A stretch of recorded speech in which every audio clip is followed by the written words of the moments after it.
Last time on Shadow Piece, we learned that everything was only a trick to fool the citizen of the holy Prodence kingdom. Lisabello never really knocked out Maria, and there wasn't any form of hostility either. With this, they have officially entered their next island. Now the only thing they need to do is wait for the Sin of Wrath, Don Sai, to arrive in 2 days for the festival on this island. But just sitting around would be boring. So the king of the holy Prodence kingdom summoned the leader of his shadow squad, Anastasius. Not only is this man very powerful, but he is also a master of disguise because of his Paramecia devil fruit, the change fruit. Using his powers, he can change the appearance of the Strawhat Pirates and Sanji to a completely unrecognizable form, and he did just that. All of the pirates were satisfied with what their temporary looks are. Only Charlotte Sanji was disgusted by the hideous form Anastasius changed him into. Inside of the cathedral there also are the sleeping spaces Elisabello prepared for if there ever was the case of the Dark Messiah and his people visiting his island. After the fake battle and their conversation in the holy place of Prodence, it was already getting quite late, so everybody decided to go to sleep for the day and recover for a free day of exploration tomorrow. It was a very quiet night, exactly what you need in preparation for a busy day. Be it because of his age or just his required time of sleep, Brook was the first to wake up and set off for his personal day in the Holy Prodence Kingdom. Walking around through an otherwise busy city while most people are still sleeping is a special thing everyone should at least try once. It makes you think about many things in your life, be it things that are happening right now or things that have long passed in the past. From time to time, Brook remembers his days with the Strawhat Pirates. He lost everyone close to him, so he shut himself off for years. However, you might as well call it fate. The skeleton musician got a second chance as a member of the Strawhat Pirates after making a mess of their zombies for a very long time. He already trusted Yorkie fully, but that was more as a comrade in arms. With Maria as his captain, it is a trust that he will never lose, and that is a trust that cannot be broken. Because of that, his apparent death against Kaido shook Brook to his bones, and they are everything he has left, so it's much worse than you would expect. Losing another captain after just getting close to the Strawhat Pirates would have been the worst case scenario imaginable. However, thinking about only bad things is not good. Today is supposed to be his free day after all. Being inside of a body made of flesh and skin for the first time in decades is a weird feeling for Brook. Actually feeling the wind on his body and not it going through his rib cages, yeah, that's quite odd. He did ask Anastasius to make him look like he would if he aged normally, but the appearance he got is not entirely what he thought of. It's still good enough though, but if he would design it personally, he would do a few changes. Getting to experience something he thought would be impossible for him is enough to bring the musician of the Strawhat Pirates to tears. An old man crying all alone by himself inside of a park of the Prodence Kingdom.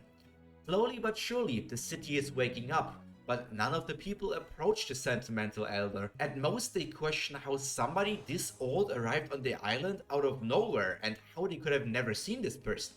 It takes some time until 2 children, 1 boy and 1 girl walk towards Brook.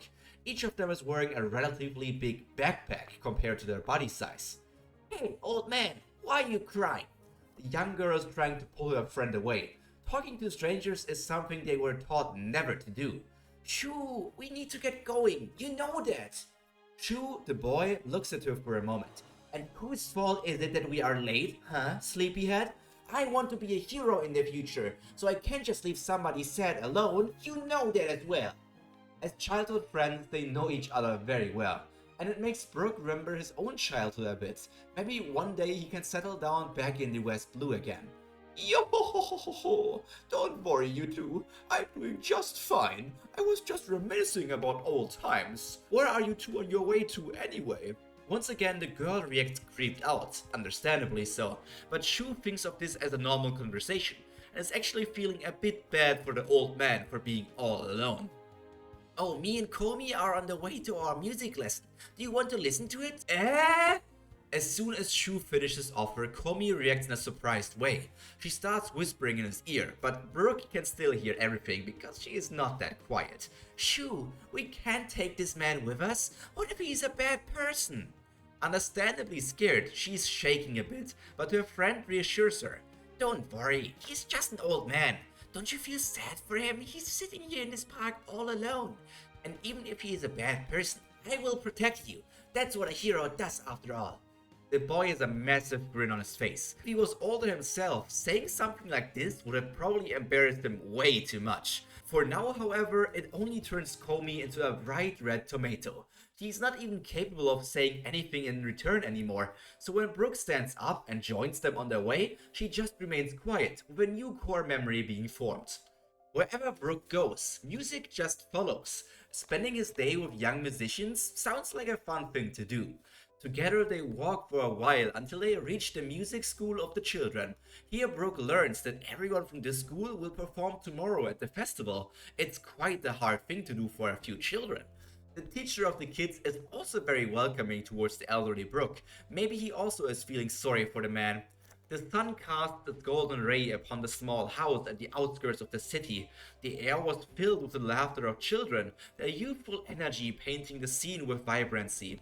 In the center, a group of 10 children ranging from ages 6 to 10 gathered in a semicircle, clutching their instruments with a mix of excitement and nervousness. A cacophony of notes filled the air as they attempted to synchronize their efforts. This reminds Brook of the first few times he played together with the Strawhat Pirates. The song the children are practicing, being Big Sake, makes him just even more nostalgic. At the forefront of the kids stood Komi, a freckle-faced girl with unruly curls. In normal day-to-day life, she's a nervous and easily scared child, but as soon as she tucks her violin beneath her chin, everything changes. She furrowed her brows in concentration, her bow dancing across the strings in a flurry of motion. Besides her, Shu struggled with his trumpet, his small fingers fumbling over the valve as he attempted to hit the right notes. The scene was chaotic, yet amidst the disarray there was an undeniable charm. Brook could certainly help them improve in record time, but the clashing melodies intertwined with the sometimes occurring laughter of the children created a symphony of youthful enthusiasm. A sense of camaraderie permeated the air as they encouraged each other with shy smiles and encouragement. Children truly are the embodiment of hope. In the corner of the house, the humanized Brook is watching and listening, with a soft smile tugging at the corners of his lips. As he continued to listen, memories flooded into his mind once again, transporting him back to his own childhood days. He remembers the thrill of learning to play the piano, the violin, and many other instruments. The hours spent practicing in his family's dusty home. He could still feel the warmth of his parents' smile as he stumbled through his first recital, and the pride in their eyes as they listened to him play. Even his own childhood friend, a young girl from the neighbor's family, connected mainly to him through his music. Tears glistened down Brook's eyes as he watched the children struggle with their instruments. It wasn't perfection that moved him, but rather the raw passion and determination that radiated from each of them. He saw himself reflected in their eager faces, a reminder of the joy that music had brought to him in his own life. He would have loved this as well, I'm sure of that. As the sun began to dip beneath the horizon, casting a warm glow over the city, the children's final practice session before the festival came to an end. They exchanged exhausted smiles and high fives, their cheeks flushed with exertion. Brook approached them slowly, his eyes twinkling with fondness. "Bravo, my dears," he said, clapping his hands, and his voice filled with thick emotions. "You may have a few rough edges to smooth out, but your passion shines through brighter than any polished performance could ever do." The children were excited to be praised, and when Brook told them that he would play music while they eat after practice, they all beamed even more. Seeing how confident the old man looks, they all expect a very good performance, but what they were about to experience would surpass their expectations by leaps and bounds. As a one-man band, using his incredible high speed, not befitting the looks he is currently carrying, he plays the violin, the guitar, the piano, and he sings, all by himself, creating a spectacle the young musicians will never forget, and aspire to compete with in the future. When his performance was done, he disappeared with a simple yo-ho-ho-ho-ho, turning into something of a legend for the kids, the old man that is the master of musician, the god of music, the man that you can only meet when you are passionate about music. These are the stories the children tell each other, and will tell each other also in the future. But for now, that is all from me for today. This is the end of today's episode of Shadow Piece, and the first tale of the Holy Prodence Kingdom. I hope you enjoyed it. Yes, this is inspired by the Tales of Basting Save from Avatar, and you can get tales from all of the characters that are part of Strawhat Pirates and also Sanji. But I don't know what exactly they're going to be for now, because I'm kind of behind on writing those scripts. So let me get back to work, and you can write down theories what these other tales might be. But for now, that's all from me for today. All that's left to be said is stay happy, stay healthy, and most importantly, stay cultured. Pyro out. Bye!